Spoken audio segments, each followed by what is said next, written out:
Assalomu azizlar, biz mana oxirgi videomizda Afg'onistonni egallashimiz kerak edi va bu ishni oxiriga yetkazib qo'yamiz.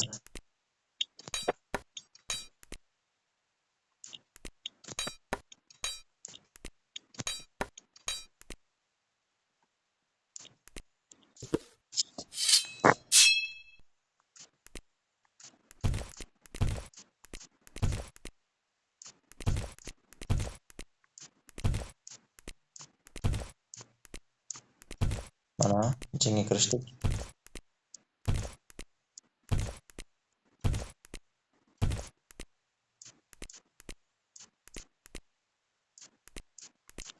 Xo'sh,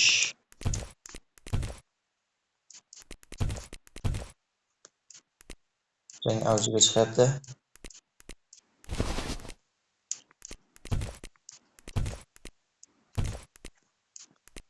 Eron bilan chegaramiz keskin uzaymoqda.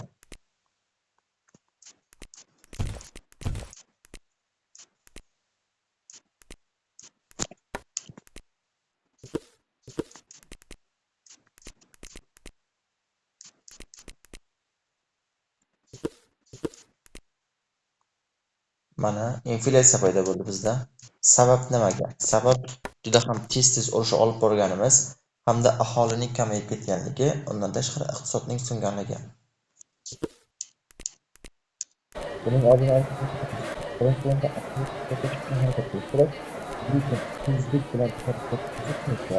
biz iqtisodni, ya'ni mana bu yerda berilgan iqtisod ekonomiyani kuchaytirishimiz uchun bizga imkon yaratiladi.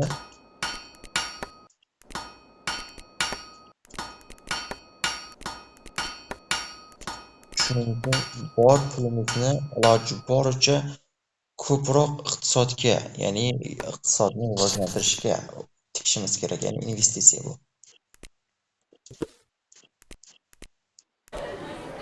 Aksarda yanada avval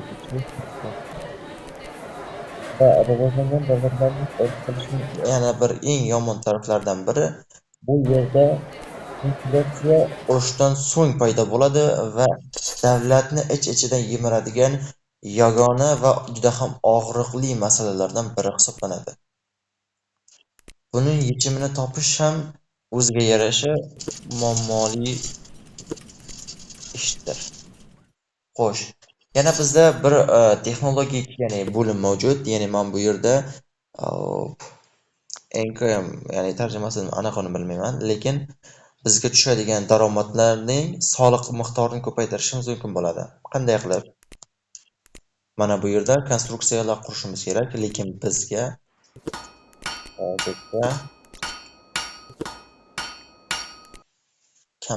kam nisbatan ancha kichik davlatlarda, kichik hududlarimizda bor ekan, shuning uchun bularni ko'paytirib olishimiz maqsadga muvofiq bo'lar edi.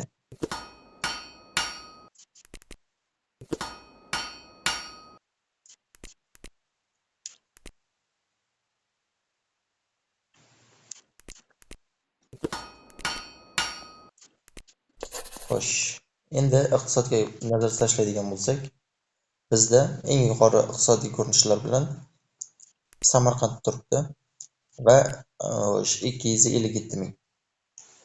Mana shu joyda mana qarab turishimiz mumkinki, Amir Temurning dastlabki hududiy ko'rsatkichlarga kelib qoldi O'zbekistonning hududi. Va mana shu joyning o'zida biz Xitoyga qarshi urush ochib yuborishimiz mumkin. To'g'ri, aholi ko'rsatkichlarimiz hozircha bizniki deyarli salkam 900 ming kishiga yetib qolgan. Hindistonniki esa 2.760 ming. Bizdan deyarli 3 baravar katta. Lekin mana shunday bunga qarshi urush olib borishimiz mumkin. Sabab iqtisodimiz ko'taradi. Xo'sh, endi Ironniki anchagina kuchli. Aholisi ham ko'p, lekin buning dushman davlati mavjud. Ironni butkul egallab olishimiz ham mumkin. Keyingisi Pokiston. Pokiston bizga hozircha Hindistondan himoya vazifasini bajarib turishi kerak. Sabab Hindistonning aholisi ham juda ham katta. Ya'ni dunyoda birinchi o'rinda turadi adashmasam. Hozir aholi bo'yicha ko'rsatkichni aytamiz. Xo'sh, aholi bo'yicha ham mana 3.375.000 kishi bilan, ya'ni bu yerda Hindiston birinchi o'rinda turibdi. Ikkinchi o'rinda AQSh, uchinchi o'rinda Xitoy, to'rtinchi o'rinda Meksika. Mana endi ko'rib turishimiz mumkinki, biz, ya'ni O'zbekiston atigi 20-chi o'rinda turibmiz aholi bo'yicha. Bu degani juda ham past. Keyingisi, xo'p, mana bu texnologiyani rivojlantirib olishimiz shart. Mana birinchi o'rin 0.81 ga chiqqan. Bizning texnologiyamiz 0.58, juda ham orqada qolib ketmoqda. Keyingisi, xo'p, rankimiz, ya'ni dunyo bo'yicha bosqichimiz 18-o'ringa ko'tarildik. Provinsiyamiz esa, xo'p, ya'ni hududlarimiz, viloyatlarimiz 51 ga yetdi va bu natija bilan 16-o'ringa chiqdik. Xo'sh, keyingi maqsadimiz nima? Bizning keyingi maqsadimiz iqtisodni gullab yashnatish, ya'ni 500 ming qilishimiz kerak. 500 ming. Va shu bilan birgalikda 500 ming iqtisod bilan birgalikda texnologik bosqichimizni 0.8 ga olib chiqish. Xo'sh, aholini 20% ko'rsatkichga olib qo'yamiz va bu normal holatda rivojlanish bo'ladi. Texnologik bosqichda ham 20% ga olamiz va iqtisodning rivojlanishiga, ya'ni investitsiya oqimini kuchaytirish uchun ham hammasini 20% olib kelamiz. Endi qolgan pulni barchasini iqtisodga yo'naltiramiz, ya'ni iqtisodning rivojlanishiga yo'naltiramiz. Darajasini oshirib olamiz. Endigi iqtisodni rivojlantirish uchun dastlab barcha ishlarni amalga oshiramiz. Video cho'zilmasligi uchun buni video orqali qilib ketamiz. Azizlar, mana iqtisodimizning 513 ming qildik, ya'ni 200 mingdan orttirdik va bizga qo'shni bo'lgan davlatlar Pokistonniki esa 262 ming, deyarli bundan 2 barobar ko'paydi. Xo'sh, Eronnikidan deyarli 3,5 barobar, Qozog'istonnikidan deyarli 4,5 barobar. Shunday. Keyingi nishonni tanlab olishimiz kerak. Eron yoki Qozog'iston.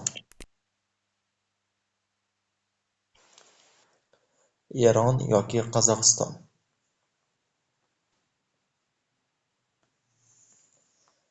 Tanlab olishimiz shart. Xo'sh. 154 ming, 1.284 ming aholi. 110 ming.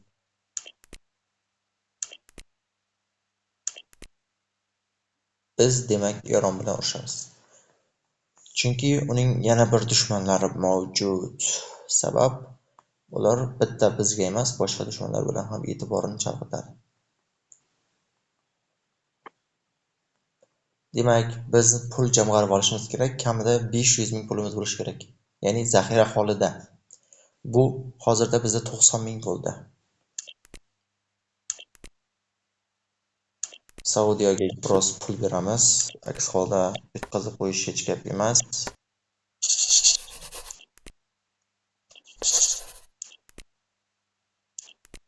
Mana. Ko'rib turishimiz mumkin, jangga kuchli kirishdi. Eron ham bundan keyin armiyani kuchaytiradi va bor diviziyalarini, ya'ni koloniyalarini Saudiya Arabiston hududiga tashlaydi. O'zining hududi esa bo'shab qoladi va o'sha vaqtdan foydalanib, ma'lum bir qismlarni biz tezlik bilan egallab olamiz va biz Eronning deyarli yarmi yoki 3dan 1 qismini egallab olgunimizcha uning askarlari bizga deyarli unchalik to'sqinlik bermaydi. Bizning holatimiz hozirda dunyoning 4-o'rinda turibmiz. Mana ko'rishimiz mumkin bo'ladiki, hop, o'z birinchi o'rinda Xitoy, ya'ni bu provinsiya, ya'ni hududining kattaligi jihatidan Xitoy, keyingisi United States va bu hududimiz hozircha bizniki o'zgarmagan holda 17-o'rinda turibmiz. Keyingisi, hop, aholimiz esa bizda 959 ming bo'ldi, ya'ni 960 ming bilan Pokistondan keyin 19-o'rinda turibmiz. Bu aholi soni jihatidan. Keyingisi esa texnologik bosqichda esa biz anchagina nisbatan hali hamon pastdamiz. Sabab, xo'p, bizniki 26-o'rinda va 0.75 bilan. Keyingisi